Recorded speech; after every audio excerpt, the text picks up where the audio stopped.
Duterte. Duterte kami. Duterte.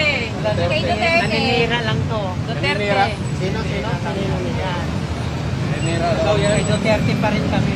Kahit anong sira na kay Duterte, Duterte pa rin kami.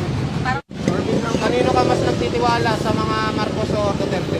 Ano po, sa Duterte po. Duterte, bakit kasama mga Duterte?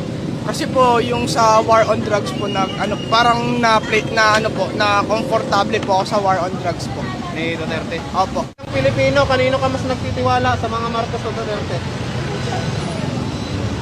Duterte ako. Duterte. Bakit Duterte, sir? Maganda yung iniwan niyang ano eh. Yung iniwan niyang legacy. Legacy sa Pilipinas. Pilipinas.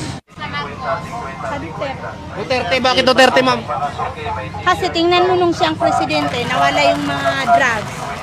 Kung may mga, ano ba yun, ginagahasan, actionan agad.